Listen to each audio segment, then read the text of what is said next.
What's up, internet? Cool. So, I am live again, day 3 of the vlog, and 28 days out, 4 weeks out. Hey there, Jesse. What's up? How are you, man? Um, Jesse did Ironman Wisconsin with me. He's a pretty badass triathlete. What's up, Mako? This is fun. People are watching. Cool. So today is 4 weeks out, and what I wanted to talk about is this idea that I have, which is just making it easy to work hard. Uh, Today is Sunday. Sunday is kind of the reset day of the week. Trying to get all your grocery shopping done, all your meal prep, your meal planning done, all your laundry.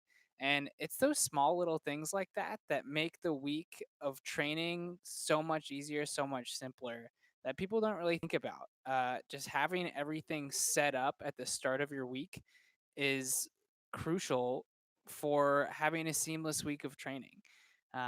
Being able to have your coffee set so that it goes up in or it gets ready in the morning.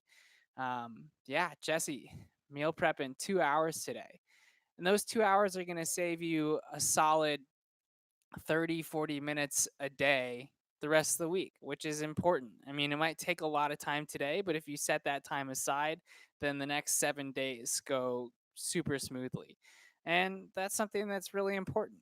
Um, so, what are your other ideas for having those things to go super smoothly? I want to know what you guys do to make your week easy easy on yourself, making it easy to work hard so that when you have a hard workout, you don't have to think about those 50 other things that you have to do because they're already done.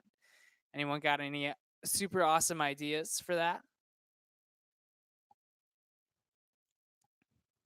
Not so many ideas. Cool. Well, that's fine. Anyways, 4 weeks out from Ironman Louisville, legs are finally coming around. Had a nice hard swim this morning. One of the other things that I want to talk about was having training partners. Today I swam with one of my training partners who just absolutely kicked my ass in the pool. And it's important to have those people that push you and also kind of pull you back that you can pull along yourself. Um, okay, nice, Jesse. Yeah, it's important also kind of circling back to looking at to be able to look at your training schedule and look at what you have for the following week, and not even just your training schedule but your schedule for life, to look at the things that are coming your way so that you can plan for that stuff well in advance. um, that is something that's really important that not a lot of people do. Just set up a Google Calendar and put the important stuff on there so that you can see and match with your training schedule, that you don't schedule a 4-hour ride for something that's someone important's birthday or something like that. Like, that is something that's you don't want to do. You don't want to schedule a 6-hour 100-mile ride on your wife or your fiance's or your girlfriend or boyfriend's birthday, or anniversary or something like that. So scheduling those things, and you can plan that well in advance and communicate with your coach that it's that those days are important, because training isn't just done in a vacuum. It's not just something where you can plug in a training plan on day one and then go. Like, it doesn't happen in a vacuum. It happens in the context of your life. So you need to be able to schedule your training and integrate your training into your life. And that might mean moving some things around, whether it's your life stuff or your training stuff, being able to do those separate things. What's up, Bridgie? How are you? Oh, everyone's watching today. I'm drinking coffee at like 6 o'clock at night. It's kind of weird. Anyways, being able to schedule your training and your life simultaneously, because those two things need to go hand in hand for the long run in order for them to both be symbiotic. One of my coaches says that Ironman is a selfish sport, and it kind of is. You're doing so much training. I mean, a normal week for an Ironman athlete is anywhere from 10 to 20 hours of training, and that's like a part-time job, not to mention the stuff that you're doing, like getting to the pool, getting out of the pool, showering, getting ready, changing, driving out to a long ride or something like that. Like that doesn't even count in that 10 to 20 hours. So that's going to add probably another 10 hours just getting prepared, which, coming back to what I said earlier, it's important to have all your stuff ready so that it doesn't take you 10 hours. Maybe it only takes you 5 or 7, and giving yourself those extra 3 hours to get to, yeah, giving yourself those extra 3 hours in the week or extra 20 minutes in the morning so that you're not scrambling getting ready for your long ride and or a long ride or a long swim or whatever else it is. I just lost my train of thought. Anyways, 4 weeks out from Ironman Louisville, feeling good, feeling strong. Got a long ride later this week. We'll see how that goes.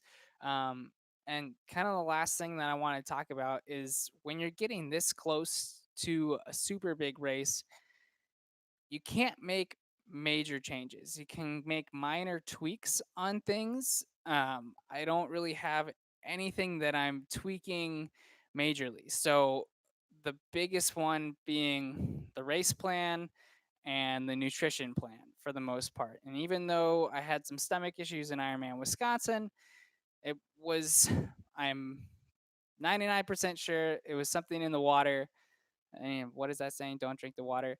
There's something in the water for because it happened to several other athletes that weren't at the same restaurants or anything as I was. So pretty sure there was something in there that wasn't meant to be digested by the human body, and tried to find its way out. Kind of gross to be talking about. Anyways, so you can't make major changes leading into a really big race. You kind of have to get your plan dialed in and then maybe make some minor tweaks. So some of the stuff that I was working on before Wisconsin that I'll continue to work on leading up to this race is just biomechanical efficiencies. Swimming is a big one, being able to have a full range of motion in your thoracic vertebra, thoracic spine. Running full range of motion. For me, a big limiter is my ankles. I can't dorsiflex very much. Just long time as a runner. I have a lot of Achilles issues in the past. Didn't stretch a ton.